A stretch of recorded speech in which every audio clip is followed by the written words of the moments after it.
I Sverige så har vi ju sagt att skolan inte bara är en rättighet som så mycket annat. Vi har rätt till socialtjänst och äldreomsorg och så vidare.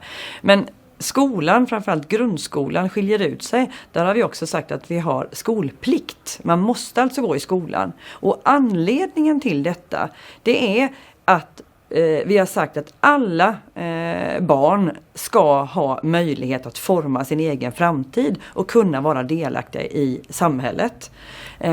Och oavsett då vad ens föräldrar kommer ifrån, vad de har för utbildning eller om du inte har några föräldrar, så ska barnen få en likvärdig skolgång. Så att jag kan alltså inte säga att mina barn vill inte de ska inte gå i skolan på fredagar. Eller jag kan inte heller säga att mina barn, de ska inte ta del av historieundervisningen. Det har jag faktiskt inte rätt som förälder att påverka. Utan här har riksdag och regering tagit ett ansvar för barnens rättigheter oavsett föräldrarnas åsikter. Det är ju som så här, skolans främsta uppgift, det är ju utbildning och bildning. Men om man ska kunna ta till sig utbildning och faktiskt kunna lära sig någonting, så måste du ju må bra. Är du trött eller rädd eller hungrig, då är det jättesvårt att kunna ta till sig kunskaper. Och då har vi inom svensk skola skapat andra funktioner runt om själva klassrummet och lärandet, som då ska stötta elever utifrån olika behov som man har. Så varje elev ska till exempel ha tillgång till en skolsköterska. Skolsköterskan ska ha hälsosamtal med alla elever. Och de ska helst kunna jobba förebyggande. Att man frågar, hur mår du? Både för att kunna fånga upp saker och ting som pågår hos olika individer. Man kanske mår dåligt själv. Det kanske är saker och ting runt en elev i hemsituationer eller kompisrelationer som gör att man inte mår bra. Så att detta är helt enkelt för att stärka och skydda eleverna och barnen så att de ska kunna ta till sig den kunskapen som finns i skolan. I svensk skola så säger man ju att det som lärare ska beakta när man bedömer elevernas kunskaper och slutligen då kanske sätter betyg, det är den hela insatsen som eleven gör. Det vill säga, det är inte bara skriftliga prov, utan även en lektion när jag till exempel har en genomgång, att man ställer frågor, att man är med och diskuterar, så att man ska liksom göra en helhetsbedömning. Och jag kan tycka att det är ganska bra faktiskt, för att bara det här att kunna ställa en fråga om någonting visar ju på att jag har förstått.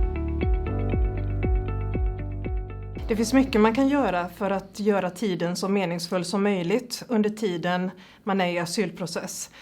Jag skulle rekommendera att man går på de språkcaféer som finns i sin kommun. Det kan vara via studieförbunden eller i kyrkor, olika mötesplatser. Men också att man engagerar sig i samhället och i föreningarna. Vi arbetar ju så att vi lär oss svenska på många olika sätt.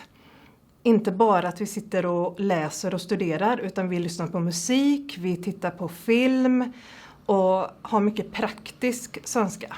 Ett studieförbund är en förening dit människor som har ett speciellt intresse kan komma. Studieförbunden är till för alla. Det spelar ingen roll hur gammal du är, varifrån du kommer eller om du har studerat tidigare.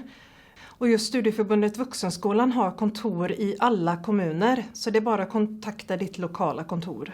Så vi kan ha cirklar i bakning, sycirklar, dans, vad som helst vad du tycker är roligt. Alla kurser som är inom asyl är gratis, och även de andra cirklarna som vi har för de nysvenskarna, de är gratis. SFI är en grundläggande språkutbildning. Det finns 4 kurser från helt nybörjare till ganska avancerat. Men meningen är att du ska få ett språk som funkar i vardagen, så att du kan börja kanske arbeta, eller också att du ska kunna vidareutbilda dig i Sverige, gå vidare till högre kurser. Man blir färdig med en kurs när man har uppnått alla kurskriterier. Så det finns kunskapskrav för att läsa, för att skriva, tala och hörförståelse. Och för varje kurs så finns det ganska tydligt bestämt vad det är man ska kunna för att vara godkänd på kursen. Du kan bli färdig med SFI på 3 månader. Det kan ta många år att bli färdig med SFI. För en del är ju liksom själva livssituationen runt studierna oerhört kaotisk med boende och familj och släktingar som är kvar i hemlandet och allt vad det kan vara. Och när du är färdig med SFI så har du ju lång väg kvar innan du liksom kan svenska. Man kan aldrig träna för mycket uttal för att det kommer göra att liksom... Jag tror ändå att de flesta människor i grunden vill få kontakt med andra personer. Alltså det sociala, det är där du får liksom din energi att fortsätta studera. Och har du dåligt uttal så kommer folk inte förstå dig och då kommer du få en massa negativa upplevelser som gör dig liksom, att du tappar energin. Sen tycker jag att folk lägger för lite tid på sina språkstudier. Man behöver läsa och lyssna jättemycket på språket om man vill lära sig fort. Och det tredje misstaget tycker jag är att inte vara nyfiken på samhället och kulturen omkring en. För att väldigt mycket förståelse bygger på att man förstår lite referenser till politik och kultur och tv-serier och allt möjligt sånt som alla svenskar känner till. Och om vi skämtar om någonting så kanske du förstår eller inte förstår beror det på att jag pratar om ett gammalt barnprogram som alla svenskar känner till. Ja, precis. Ja, sådana saker va. Och det kan man ju inte lära sig allt på en gång så därför tror jag att det bästa är om man har en strategi att lära sig lite hela tiden. Och ett bra sätt att göra det är ju faktiskt att fråga folk. Det är ju en sak man kan fråga sina lärare om. Typ, vad tittade du på för barnprogram när du var liten? Det är aldrig någon som frågar mig om det. Men det hade man ju lätt kunnat göra egentligen. Eller vad tycker du om för musik? Eller vad äter du när du liksom... Sådana saker va? För att liksom börja skaffa sig lite kulturell koll. Om man har en akademisk utbildning så finns det någonting som heter Universitets- och högskolerådet.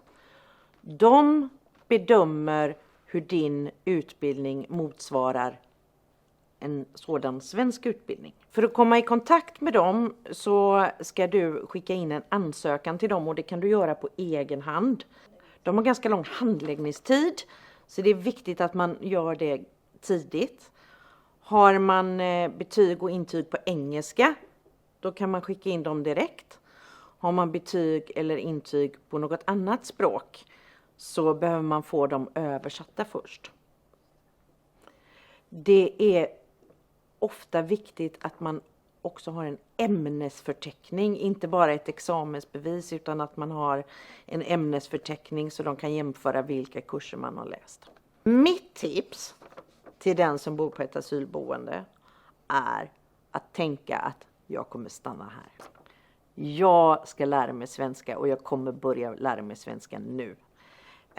Det är jättetydligt att de som läser svenska redan under asyltiden har mycket större möjligheter att ta åt sig möjligheterna inom etableringsprogrammet.